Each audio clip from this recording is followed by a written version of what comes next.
Boa noite, amigo Elô. Então, galera, olha só, conforme a gente havia combinado, a gente vai bater um papo, né? Um pouquinho hoje sobre impulso e quantidade. E para quem é dessa linha de física, tá? Quem não é dessa linha de física e quiser também assistir, né? O pós-horário da nossa aula aqui, até as 8 horas, né?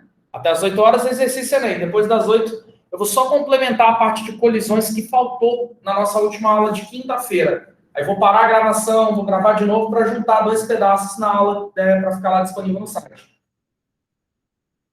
Bom, galera do meu coração, é o seguinte. Hoje, então, a gente vai dar um gazinho aí em umas questões que são, assim, algumas vezes ridicularizadas, né? Vocês não querem ver minha porta, né? Ah, isso aí, professor, a gente quer ver o quadro. Então, galera, são questões que algumas vezes são ridicularizadas. E muita gente acaba perdendo a questão por bobeira. Então, para a gente começar a mostrar, né, as questões iniciais desse modelo, eu já queria que vocês pegassem para mim uma questão do Enem bem recente, do Enem 2019. Eu estou, galerinha, na página 11, e a questão que a gente vai fazer é a questão B2. Então, a página é a página 11, questão B2. Bananas de pijamas. Não é na época de vocês, ou não. Então, página 11 é a questão B2. Vamos lá, de boas. Olha só que bacana, hein, galera? A questão está bem assim. Acredito que todo mundo já tem localizado aí. Já vou começar, hein? Começa. Olha lá. Em qualquer obra de construção civil, é fundamental a utilização de equipamentos de proteção individual, né, chamado de EPI, né? Sigla, ela é autoexplicativa, né? EPI, equipamento de proteção individual. Continuo. Tal como capacetes, né? Capacete, luva, macacão, essas coisas. Por exemplo, a queda livre de um tijolo de massa de 2,5 quilos, de uma altura de 5 metros, cujo impacto contra o capacete pode durar até 0,5 segundos, resulta em uma força impulsiva média, maior do que o peso do tijolo. Peraí, deixa eu ver se eu entendi. Dependendo da altura que um tijolo de 2,5 quilos cai, se ele bater no capacete de um indivíduo, o intervalo de tempo de contato, olha como é que é curto. O intervalo de tempo de contato curtíssimo, de 0,5 segundos, do tijolo com o capacete, causaria uma força de impacto maior do que o peso do tijolo. Que doideira, hein? Você já deve ter ouvido isso aí, né? Quando a gente conversa, por exemplo, um carro, na reportagem, um carro bateu contra uma moto, a força do impacto foi de não sei quantos quilos. Então eles fazem uma comparação da força com a ideia de quilogramas, né? Para tentar aproximar o entendimento do cidadão normal, do cidadão comum, e não o cidadão que está estudando ciência. Tipo isso. Então, é isso que ele está tentando dizer, ó, irmão. Então, o tijolo tem 2,5 kg de massa, mas quando ele bate na cabeça do caboclo, dependendo da altura, é como se fosse mais de um tijolo caindo. É a força que corresponde a mais de um tijolo. Nossa, correspondeu a 10 tijolos. Tipo isso. É isso que ele está tentando descrever na nossa questão. Continuo. Professor, suponha que a aceleração da gravidade é 10 metros por segundo ao quadrado. Repara que ele tem escrito as coisas, né? Desse jeito, as unidades de medida. Segundo elevado a menos 2 é metro por segundo ao quadrado. E que o efeito da resistência do ar seja desprezível. Ah, então não tem resistência do ar. Perfeito. A força impulsiva média gerada por esse impacto equivale ao peso de quantos tijolos iguais? Minha nossa. Então, já sei, eu vou calcular o peso do tijolo. Depois eu vou calcular de algum modo a força média desse impacto. E depois eu vou comparar quantos de força tem comparado ao tanto de peso. Sacou? Então, vamos começar a resolver a nossa questão. Professor, eu acho que, em primeiro lugar, você tinha que descobrir o peso dos tijolos. Tá bom? Olha, eu sei que cada tijolo, né, tem massa de 2,5. E a gravidade valendo 10, olha, eu acho que os tijolos, cada um deles tem 25 quilos. Esse é o peso de cada tijolo. Legal. Ô, professor, mas sabe o que eu quero? O quê? Eu quero descobrir qual é a força média que este impacto que ele descreveu na questão fornece para a gente. Ele, inclusive, tem uma palavra, ele usou uma palavra que dá uma pista do que eu vou usar. A palavra que ele usou é nananana, impulsiva. Nossa, ele falou de coisa impulsiva. Então, já vou começar a separar uma informação aqui para usar. Qual? Impulso. Impulso é força, né? Supondo uma força constante. Força vezes o intervalo de tempo de aplicação dessa força. Essa é boa, professor. Gostei. Professor, oi. Então, esse negócio de impulso é igual a força vezes tempo. Isso. Mas eu também já sei que o impulso, teorema do impulso, pode ser calculado pela variação da quantidade de movimento. Que é tipo assim, o impulso é a mesma coisa que a quantidade de movimento final menos a quantidade de movimento inicial. Ô, professor, mas sabe o que é mais engraçado? O quê? É que você já sabe calcular a quantidade de movimento. É verdade, friends. Então, vou continuar, hein? O impulso, então, é quantidade de movimento. É massa vezes velocidade final do tijolo, menos a massa vezes a velocidade inicial do tijolo. Professor, mas foi uma queda livre. Foi uma queda livre. Vocês têm toda a razão, galera. Se é uma queda livre, então, professor, você tem que concordar comigo. Ele não tem velocidade inicial. Não tem velocidade inicial. Se ele não tem velocidade inicial, então ele não tem essa primeira parte, né? Mas velocidade inicial é zero. Moral da história, eu estou entendendo, então, que o nosso impulso vai ser apenas calculado pela massa vezes a velocidade final. Então, isso é legal. Então, já entendi tudo, galera. Já entendi tudo. Ele vai encontrar o impulso usando massa vezes a velocidade final. A velocidade que o tijolo atinge ao bater na cabeça do caboclo. Isso. E depois, eu vou substituir o resultado desse impulso aqui em cima, para descobrir a tal da força média. Pronto. Nossa, professor, mas é muito fácil. É o Enem, gente. Para nós, o Enem é fácil.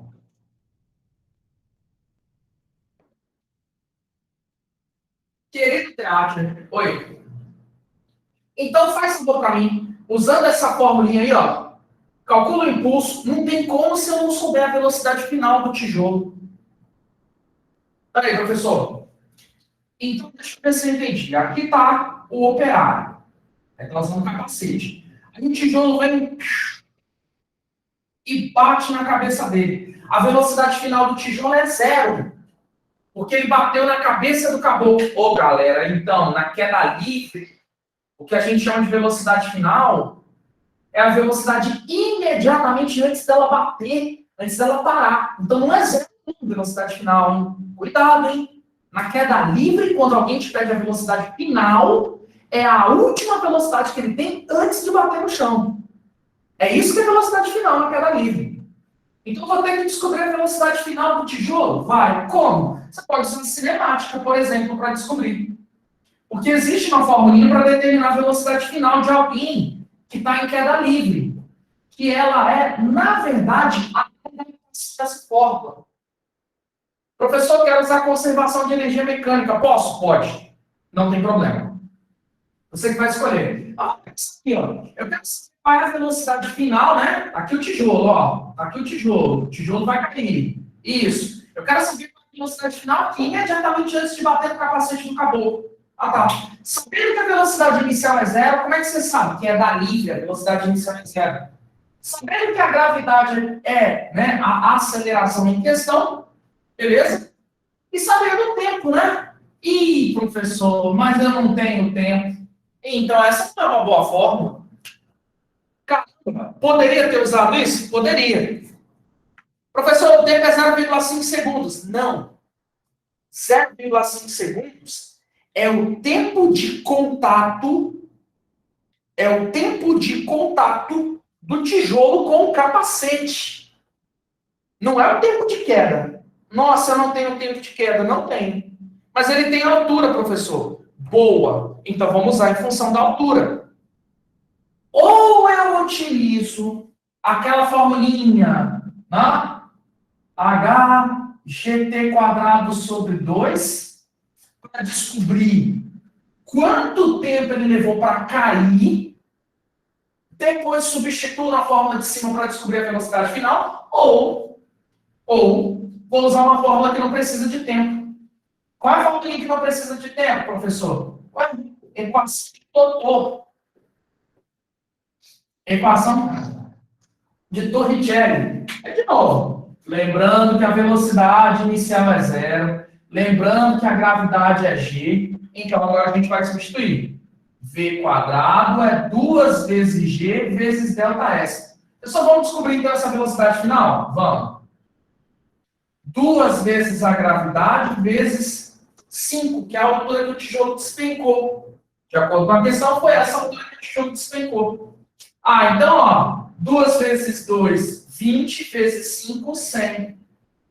O quadrado está aqui, vou passar em forma de raiz, né? Tem que tirar a raiz. Então, o nosso V, que é a velocidade final, é de 10 metros por segundo. Professor, você está querendo me dizer, então, que a velocidade do tijolo, quando ele bate na cabeça do caboclo, é 10 metros por segundo? Isso. Bom, professor, preocupei aqui, vou até tomar um café. Eu imaginei, galera. Como que eu descobri a velocidade final, eu vou substituir aqui, hein? Olha que lindo, hein? Substituindo. Vou substituir. Então, o impulso foi de quanto? Ué, é a massa do tijolo, 2,5, vezes o valor da velocidade, 10. Então, o impulso foi quanto? 25, né? Unidade medida do impulso, Newton vezes segundo. Esse impulso vai substituir aqui, não vai? Vou. O impulso, 25, eu vou substituir aqui. Então, substituindo de novo. Substituindo. Lá na formulinha do impulso é força vezes o ΔT. O impulso você já achou, professor, que é 25. Verdade. Qual é a força média? A força? É o que eu quero saber. E o tempo? 0,5. Passa para cá dividindo. 25 dividido por 0,5 é igual à força média. Então, a força média, no caso, vai ser 50. A força média é de 50 newtons. Ô, professor, mas um tijolo pesa 25 newtons. Verdade. Então, 50 newtons corresponde a 2 tijolos. Isso. Portanto, esses 50 newtons, que é a força média desse impacto nessa ocasião, corresponde a 2 tijolos. Caramba, professor. Que questãozinha linda, hein? Não, galera. Essa questãozinha, ela é muito subestimada. Essa questãozinha é muito subestimada. Muita gente fala assim, olha para ela e fala assim, dá nada não. Cuidado, hein? Cuidado. Impulso e quantidade de movimentos são temas muito presentes aí nos últimos Enems. E dá para contextualizar com praticamente tudo. Praticamente tudo, igual a questão B11. Igual a questão B11. Olha que lindeza essa questão B11, meus friends.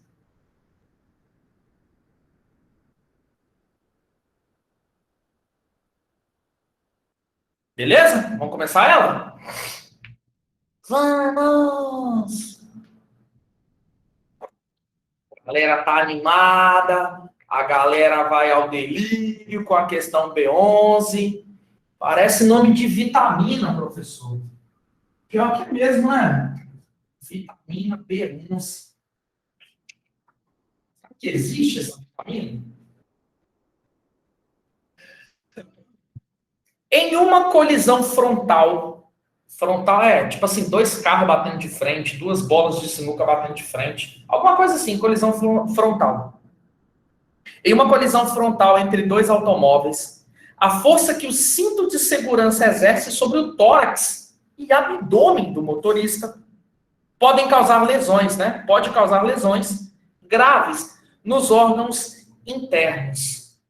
Caramba, é mesmo, né? Porque às vezes o cinto de segurança dá uma bruscada no caboclo, no tórax, no abdômen. Pode dar uma estribuchada lá no rim, no fígado, no estômago, sabe?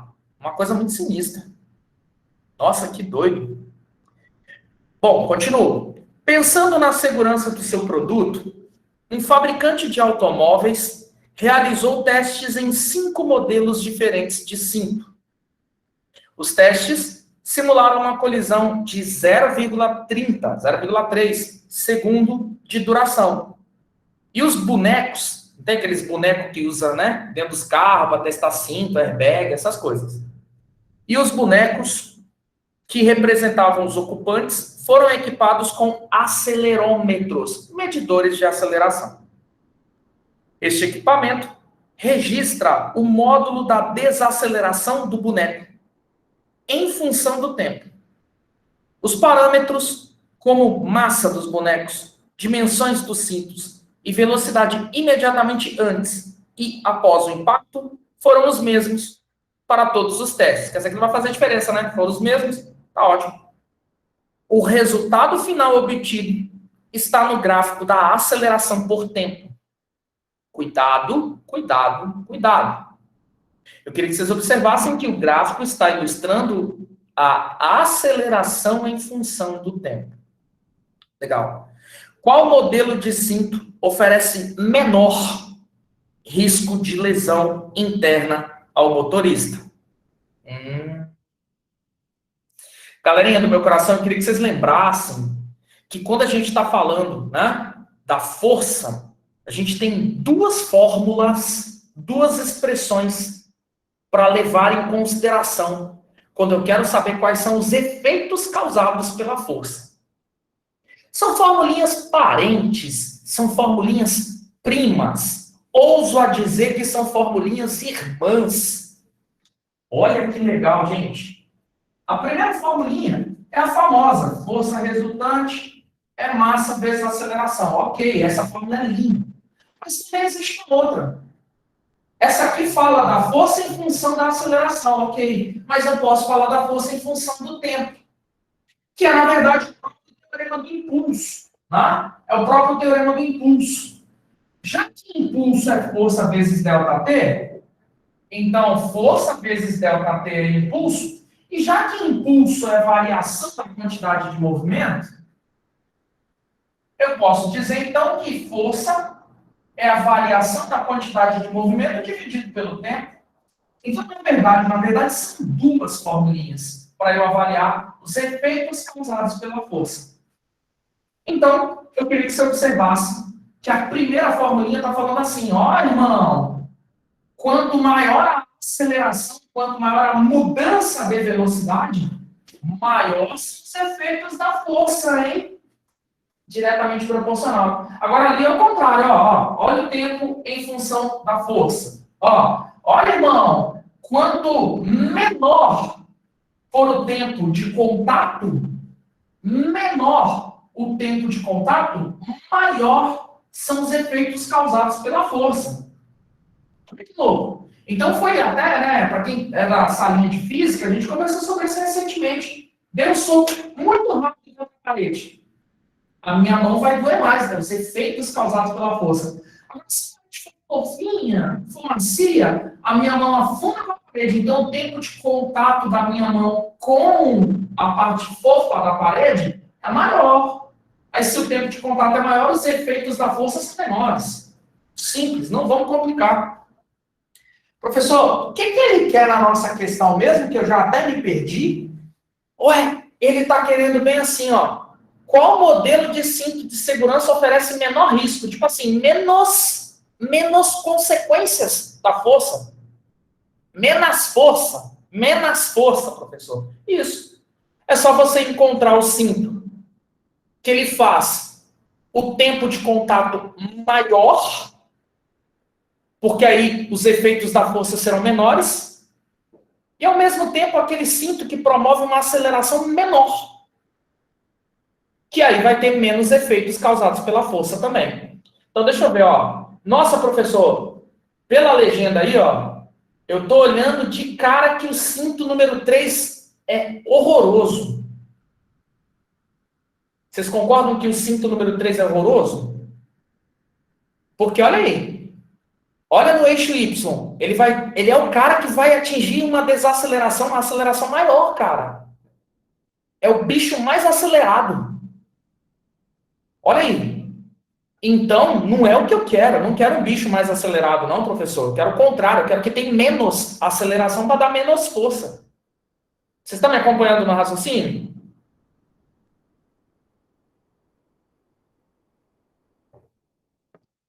Beleza, amiga Gabs? Eu e a Gabs estamos acompanhando o raciocínio.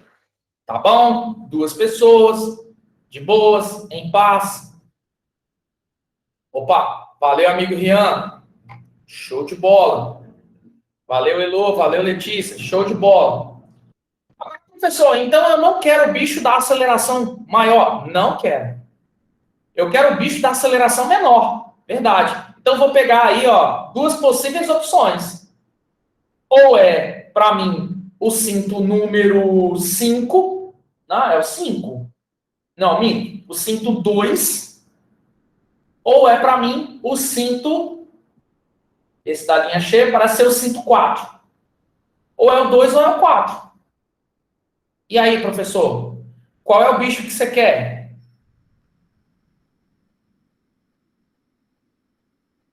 Ou é o 2 ou é o 4. Repara aí, né? Que aparentemente o cinto número 2 é o 2, o pontilhadinho? Gente, eu tô arriscando, eu acho que é o 2 esse pontilhado aí, né? Tá ruim essa minha figura. Ó, o 1 é aquele primeirão, o 2, é o 2 mesmo, é o 2 mesmo. É o 2 que eu tô falando. O cinto 2 parece ser o melhor, né? O cinto 2. Porque, olha lá, além dele ter menos aceleração, ele tem um tempo muito grande de contato, que é o que eu quero para amenizar aí a ação das forças. Ah, professor, então eu ficarei com a letra B. Ok, friends? Letra B seria a melhor resposta para esse caso. Ô, professor, mas é óbvio que é a letra B. Tá? É óbvio. Por quê? Sei lá, mas é B. Eu ia inventar alguma coisa para chutar ela, mas eu não tenho nenhuma opção para chutar ela. Droga. Beleza, galera? Professor, oi. Sabe o que eu queria de verdade? Não. O que você queria de verdade? Cara, tô até com vergonha de falar, professor, mas eu queria de verdade era resolver a questão B14. Diga, minha amiga Gabs. B de bênção. Boa, Rian. Gostei. Gostei. Ah, não, Gabs, por favor, poupa a gente da sua voz, por favor. Claro, pô. Vocês... Uma pena. Tô zoando, pode falar. Tá me ouvindo? Tô te ouvindo. Você pode falar um pouquinho mais perto do microfone? E agora, é melhor? Melhorou. É porque nesse gráfico, tipo assim, o tempo, meio que o tempo do 4 parece ser um pouco maior, Perfeito. né? Aí, nesse caso, eu levaria em consideração mais a aceleração do que o tempo, né? Na verdade, você deve levar mais em consideração, Gabs, o fato do gráfico do 2 ser mais regular do que o gráfico da 4. Entendi, porque não vai ser uma desaceleração muito brusca. Exatamente. Ok. Tá bom, obrigada. Por nada, tem uma variação menos brusca, né? A 2, por isso. Show de bola. Professor, você queria então falar da questão B14? B14. Caramba, professor, mas a B14 parece ser muito legal. Gente, É muito divertida a B14. Localiza aí para mim, fazendo um favor. Galera, eu vou apagar o quadro, pode? Galera que gosta de fazer print, copiar. Apaga, apaga, não apaga, não apaga.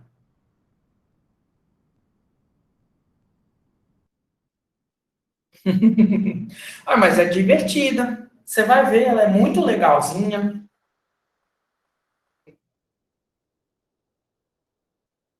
Não, você vai ver, ela é muito legal, tá? Não fala assim da questão, não. Poxa, Carlos, não fala assim da questão. Pode, galera, apagar o quadro? Pode, valeu.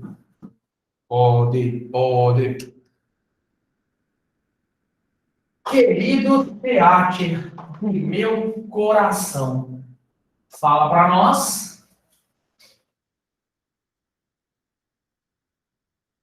Eu queria dizer para vocês, meus queridos pré... Ah, galera, feliz dia dos estudantes! Uhul! Parabéns aí para o dia de nós, né? Todos nós somos eternos estudantes, né? Professores e alunos são eternos estudantes, galera. Não tem como a gente não ser estudantes. Estava falando até para as minhas turmas hoje, e nunca deixe ninguém desmerecer dizendo que estudar não é profissão, tá? Vocês têm a pior profissão do mundo, eu garanto. Eu garanto que vocês têm a pior profissão do mundo. Que é a mais cansativa, né? Trabalho intelectual é o mais cansativo que existe. Bom, questão B14 é a seguinte. O trilho de ar é um dispositivo utilizado em laboratórios de física para analisar movimentos em que corpos de prova, carrinhos, podem se mover com atrito desprezível. Uhul! É isso mesmo, Gabs. Quando a galera fala, você só estuda, não faz ideia, né? À toa que tem mais gente fazendo serviço braçal do que estudando. Tem gente que fala bem assim, prefiro 1000 vezes estudar do que capinar um lote. Beleza, então por que você não vai lá estudar? Porque quando dá 1 hora de estudo, não aguenta. Aí prefere voltar para uma enxada e tal. Não desmerecendo profissão nenhuma. Mas é porque estudar realmente é muito difícil. Não é para qualquer um, não. Galera, essa questão, ela está falando de um tema, eu queria chamar a atenção para vocês que nos últimos anos o Enem tem citado muito essas coisas, né? Essa questão de 2016, a gente já fez algumas outras questões que falam de peças de laboratório. A gente resolveu aqui uma questão falando de paquímetro. A gente já viu uma questão falando de um experimento, galera, envolvendo física termo. Não sei se vocês lembram aquele negócio das bandejas, das garrafas escuras, o negócio da bandeja de metal e outra de plástico. Eu não sei se vocês perceberam, mas o Enem tem citado muito nas provas de natureza, não estou falando só de física, mas situações que têm muito a ver com o experimento. É porque eu acho que quem elabora essas questões acredita que todas as escolas do Brasil têm equipamentos de laboratório disponíveis. Eu acho que é isso, não é possível. Então, se você tiver a oportunidade de assistir um vídeo de algum experimento, tenha curiosidades para perceber algumas experimentações, sabe? Dá uma olhadinha. Tem um monte de canal no YouTube que faz experimento. Eu amo aquele Manual do Mundo. Eu acho que vale muito a pena, tá? Dá uma olhadinha naquelas coisas de Instagram que aparecem com experimentos de física, experimentos de química. Essas coisas vão te ajudar demais a visualizar algumas questões, inclusive, talvez algumas delas até te ajudem a resolver a questão por completo, tá? Então, vale a pena sim. Aí, ele está contextualizando um tal de trilho de ar. Eu já trabalhei com trilho de ar, né? Já usei isso na faculdade, já dei aula em cima de um trilho de ar quando dava aula para a turma de engenharia. Então, é de boa, eu consigo enxergar. Agora, se você tem dificuldade de enxergar, eu queria que você lembrasse daquele jogo que tem um disco em cima de uma mesa, e aí fica 2 pessoas batendo uma raquetinha naquele disco, sabe? E o disco vai andando em cima da mesa praticamente sem atrito. Aquilo é um exemplo de jogo que foi fabricado com base no trilho de ar. Tem tipo um ventinho soprando por uns micro buraquinhos em cima da mesa. E aí o disco vai andando, passeando ali em cima. Isso é um trilho de ar.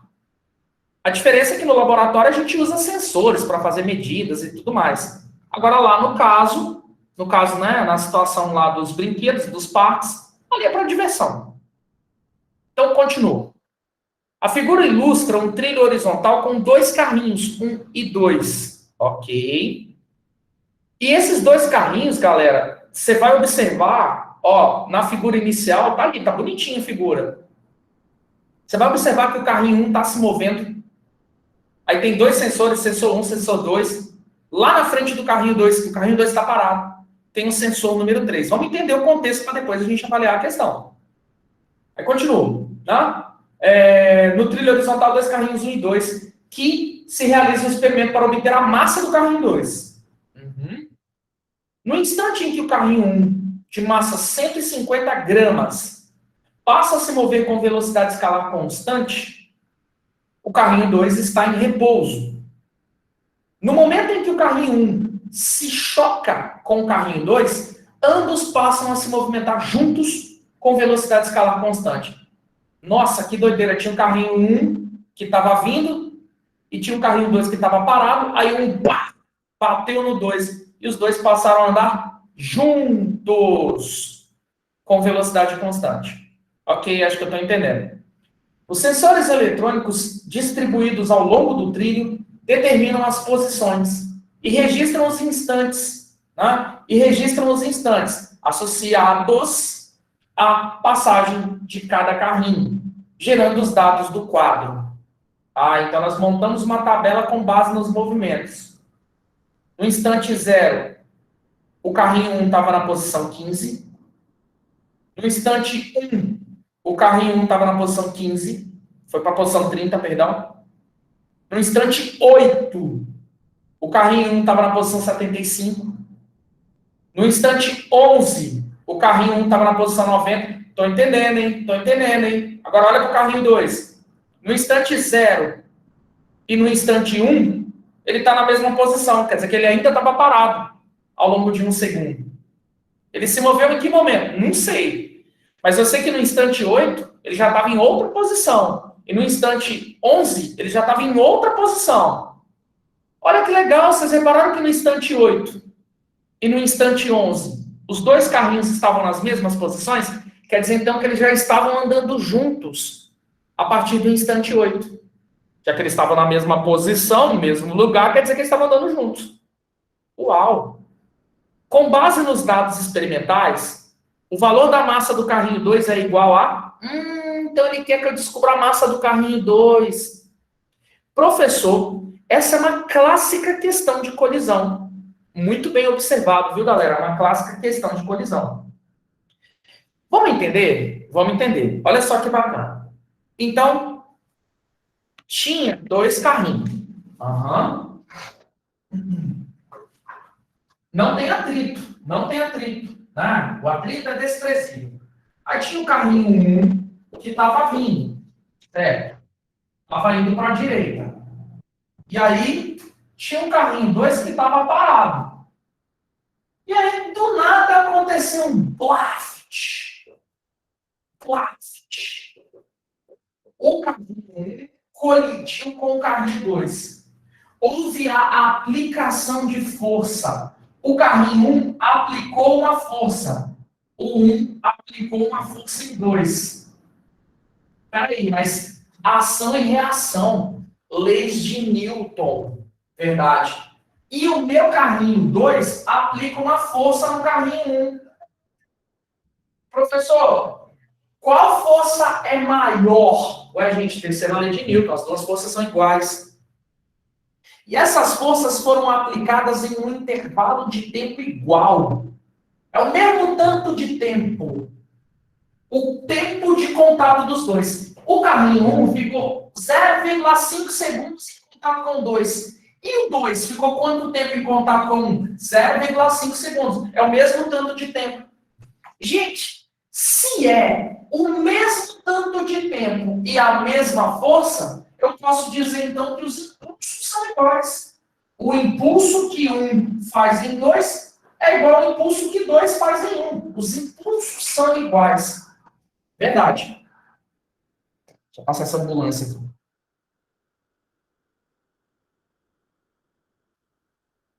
Professor, mas o impulso, ele é igual a variação da quantidade de movimento. Perfeito. Perfeito. Então, o impulso é igual a variação da quantidade de movimento. Variação da quantidade de movimento. A regra que a gente cita, que é conservação da quantidade de movimento. Ou seja, o mesmo tanto de quantidade de movimento que o carrinho 1 tem, o carrinho 2 também tem. Ou eu posso pensar de um jeito um pouquinho mais rápido. O mesmo tanto de quantidade de movimento que o sistema tem no começo, ele tem que ter no final. Como assim? Ué, eu estou tentando te dizer o seguinte. Agora que eu já sei que os dois caminhos vão andar juntos, como se fossem um único corpo, eu posso imaginar que nós temos duas situações. Uma situação inicial e uma situação final. No início e no final, as quantidades de movimento têm que ser iguais. Simples. Em toda colisão, independente do tipo de colisão que aconteça, vale a conservação da quantidade de movimento. Então, é só a gente abrir as fórmulas. A formulinha da quantidade de movimento. Tá, então vamos começar a abrir as fórmulas? Vamos. Então, eu vou simplificar essa formulinha. Acompanha o raciocínio, meus friends. Acompanha o raciocínio. Olha só. Embaixo disso, eu vou dizer, então, que a quantidade final de movimento do sistema, ou seja, dos dois juntos, tem que ser igual à quantidade de movimento inicial do sistema. Beleza. O sistema quer dizer os dois bichos. Eu tenho que pensar nos dois ao mesmo tempo. A quantidade de movimento final é a massa do carrinho 1 somada com a massa dos dois, já que eles passam a andar juntos, eles acabam funcionando como um só, vezes a velocidade final dos dois. Isso tem que ser igual à quantidade de movimento inicial do meu sistema. Que era quanto? Ué, era a quantidade de movimento apenas do 1. Afinal de contas, o carrinho 2 estava inicialmente em repouso. Se ele estava inicialmente em repouso, ele não tem quantidade de movimento, porque ele não tem movimento. Se ele não tem movimento, ele não tem quantidade de movimento. É verdade. Agora, galera, eu só preciso substituir na minha formulinha. Substitui aí, professor, então. Peraí, mas eu tenho que transformar, né? Olha aí, a massa está em grama. Tem que transformar, né? Não precisa transformar. Ué, por que não? Vou te mostrar agora por que você não precisa transformar. Vamos lá. A massa do carrinho 1 é 150 gramas. Então já bota aí, ó. 150 gramas. Vou botar as unidades. Mas a massa do 2, eu vou chamar de X, porque eu não sei. A velocidade final dos dois caminhos. Ixi. Professor, não sei. Faz um rascunho para calcular. Como é que eu vou descobrir a velocidade final dos dois? Nas tabelas. E verifica o momento onde os dois estão andando junto. A gente já interpretou isso. Do instante 8 até o instante 11. Eles estão andando juntos. Do instante 8 até o instante 11, eles saem da posição 75 e vão para a posição 90. Espera aí. Então, professor, você está me dizendo... Estou fazendo meu rascunho. Então, professor, você está me dizendo que a velocidade final dos dois, usando a formulinha ΔS sobre ΔT, que a velocidade final dos dois vai ser... Onde que eles foram parar? Eles foram parar na posição 90, espaço final. De onde eles saíram? 75. Espaço inicial. Quanto tempo? Ué, qual é o tempo final? 11. E qual é o tempo inicial? 8. Então a velocidade final foi quanto? 90 menos 75. 90 menos 75 dá 15. 11 menos 8 dá 3. Professor, então a velocidade final deles é de 15 dividido por 3, que é 5 centímetros por segundo. Repara aí, hein? Olha as unidades, hein? 5 centímetros por segundo. Então, essa é a velocidade final dos dois. 5 centímetros por segundo. Isso. Isso tem que ser igual à massa do 1, que eu já sei que é 150 gramas, vezes a velocidade do carrinho 1. Aí olha para a tabela de novo. Olha para o carrinho 1. Como é que ele tinha velocidade inicial? Não sei. Eu sei que ele saiu da posição 15 e foi para a posição 30.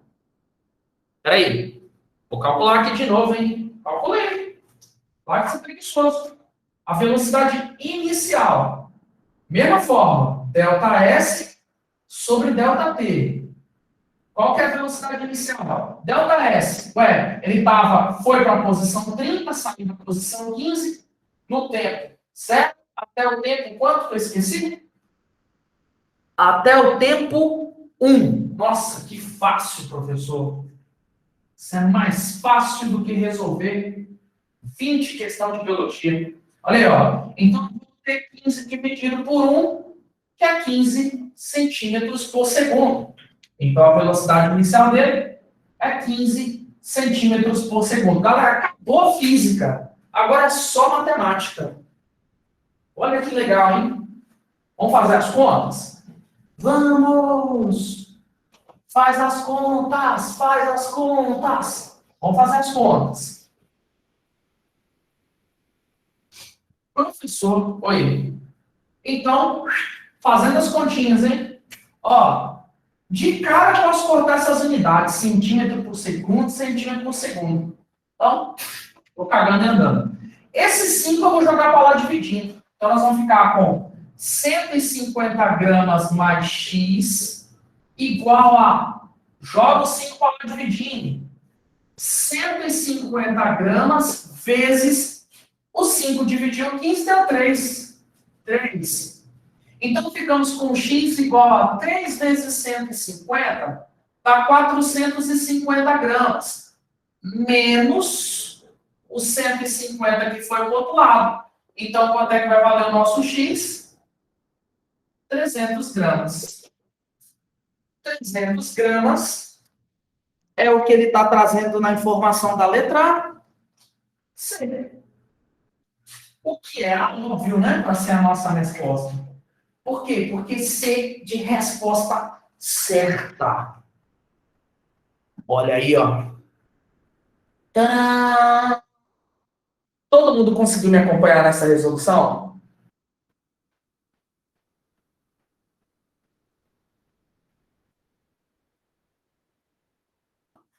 Sim. Beleza. Sim, querido teacher. E agora, vamos fazer um clássico desse tema. Clássico? Aham. Talvez seja a questão que todos vocês já fizeram uma vez na vida, que é a questão B25. B25.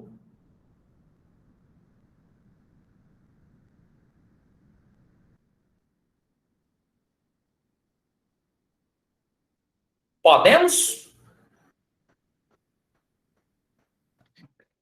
B25. Professor, é bingo aqui hoje? Letra O, número 429. Letra B, número 25. Acertei. Galera, a B25 está bem assim. O pêndulo de Newton pode ser constituído de 5 pêndulos idênticos. Idênticos, isso é muito importante. Idênticos, suspensos em um mesmo suporte.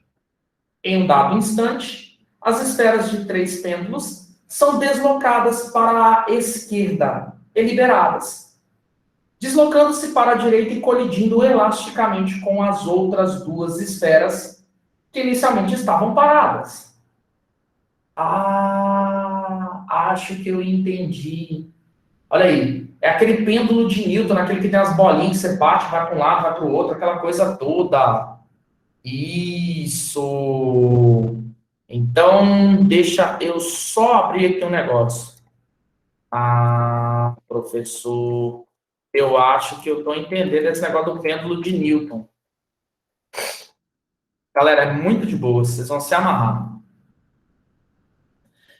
O movimento dos pêndulos após a primeira colisão, está representado em nó, galera. Se eu te contar que 90% da população mundial errou essa questão, porque trata-se de novo de um experimento.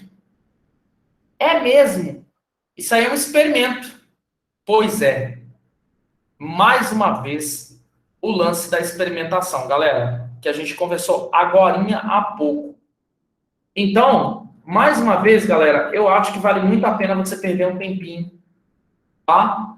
Dando uma olhadinha de novo em vídeos, em tutoriais, em animações, essas coisas, tá? Deixa eu só ver se eu acho aqui uma parada para eu mostrar para vozes. Espera aí. Um minutinho.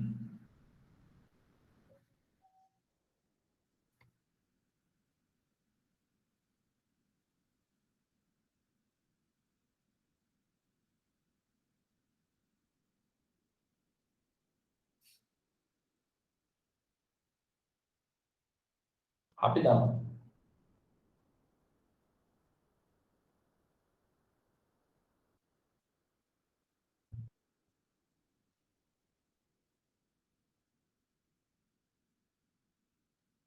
Não achei aqui. Não tem perigo, não. Bom, voltando. Aí, galerinha, o que acontece? Eu queria procurar uma imagem, né, de animação do pêndulo de Newton que tivesse essa figura, mas eu não achei a animação. O pêndulo de Newton, então, é o tema ali. Se você tiver um pêndulo desse em casa, aí acreditem, tem pessoas que têm. É um enfeite, né, de escritório muito bacana e tudo mais. É aquele das bolinhas que você faz as colisões, aí tem uma bolinha andando, aí a bolinha bate em um conjunto, faz uma outra bolinha na outra ponta se mover. É isso que é o pêndulo de Newton. Nada demais. Aí ele fala assim, vamos pegar 3 dessas bolinhas? Vamos. E vamos fazer ela colidir com outras 3? Vamos. Ele usou uma palavra que é a chave do sucesso da questão. A palavra é elasticamente. Elas colidem elasticamente. Quando a gente fala que uma colisão é elástica, né, a galera da salinha de física, já já a gente vai bater um papo sobre os 3 tipos de colisão. Quem quiser continuar com a gente mais um pouquinho depois das 8, fiquem à vontade, tá? A gente vai bater um papo um pouquinho mais de colisão, onde a gente vai mostrar a diferença entre colisão elástica, parcialmente elástica e inelástica. A colisão que é chamada de parcialmente elástica, a gente tem perda de energia. A colisão inelástica também. Mas quando uma colisão é chamada de elástica, meus friends, eu não tenho perda de energia. Sabe o que significa? Significa o seguinte, ó. Se eu tenho inicialmente 3 bolinhas deslocadas e 2 bolinhas paradas, o fato de ser uma colisão elástica, eu tenho um aproveitamento de energia. Além de valer a conservação da quantidade de movimento, porque toda colisão vale, independente do tipo, também vai valer a conservação de energia. Então, assim, essas 3 bolinhas juntas têm uma energia, né? Energia cinética. Quando essas 3 bolinhas juntas, de massa 3M, têm uma velocidade elevada ao quadrado dividido por 2, energia cinética, e essas 3 bolinhas juntas, elas batem naquelas outras 2, obrigatoriamente esse tanto de energia vai ser sentido lá do outro lado também. Ou seja, eu tenho que ter o mesmo tanto de energia para o outro, né, para a próxima situação, para o próximo deslocamento. Se eu tenho que ter o mesmo tanto de energia, e se eu tenho que ter também a mesma quantidade de movimento, ou seja, o mesmo produto MV, né, porque aqui o produto ia dar 3 MV. Essa seria a quantidade de movimento. Eu também tenho que ter a mesma quantidade de movimento lá do outro lado, 3 MV. Galera, se valeu a conservação da quantidade de movimento, se valeu a conservação de energia cinética, eu garanto, eu aposto 2 dedos no pé da Gabi, que tem que ter exatamente o mesmo tanto de bolinhas se movendo para o lado oposto. Galerinha, então eu estou tentando te dizer que depois da colisão, eu tenho que ver exatamente a mesma figura. 2 bolinhas paradas, e 3 bolinhas se movendo. Tem que ser assim. Senão não funciona. Galera, muita gente não via isso. Muita gente marcou. A resposta correta, galerinha, é a letra C. Muita gente marcou. Primeiro, a letra E. Você já vai... Gente, toda vez que você pegar uma questão do Enem, dica, macete, truque. Toda vez que você pegar uma questão do Enem, galera, se é de alternativas com figura, o jeito mais fácil é testar figura por figura. Alternativa por alternativa. Então, eu vou olhar para cada uma delas. E vou ver se está valendo a conservação, por exemplo, de quantidade de movimento. Olha para a letra A. A letra A é mó mentirosa. Por quê? Vale a conservação da quantidade de movimento. A quantidade de movimento, ela é conservada. Lembra que na figura inicial, original da questão, lá em cima, a do enunciado, tem 3 bolinhas se movendo para a direita? Então, a quantidade de movimento está se movendo para a direita. A quantidade de movimento é para a direita. Conservação da quantidade de movimento. Então, o meu sistema tem que se mover para a direita. Tudo que tiver coisa movendo para a esquerda, você já elimina. Olha a letra A. Ih, tem uns bichos movendo para a esquerda. Já era. Olha a letra B. Ih, tem uns bichos movendo para a esquerda. Já era. Olha a letra E. Ou melhor, né? Já eliminei a letra A e a letra B. Me perdoe. Agora, olha para a letra E. A letra E só tem uma bolinha se movendo. Ô, galera, não pode ser uma bolinha, porque tinha 3 antes e agora vai ficar uma só? Não faz sentido. Olha para D, D de dado. Tem 2 bolinhas se movendo. Não faz sentido, era para ter 3. Porque tinha 3 antes, tem que ter 3 depois. Vale a conservação da quantidade de movimento e colisões elásticas. Eu não tenho perda de energia. Então vale também a ideia de eu ter o mesmo número de bolinhas se movendo. Por isso que a melhor resposta, galera, é a letra C. C de certeza que seremos sucesso. Viu? Tudo com C. Galerinha, portanto, questão 25, letra C. Ok. Friends, sobre o nosso momento de resoluções questões Enem, eu estou parando por aqui. Tá bom? Galera, eu vou parar a gravação, tá? Quem quiser sair, claro, fique à vontade. Beleza? Só vou parar a gravação para colocar para gravar de novo. Por conta aí, né? De ficar registrado depois outra coisa. Parar de gravar. Parei.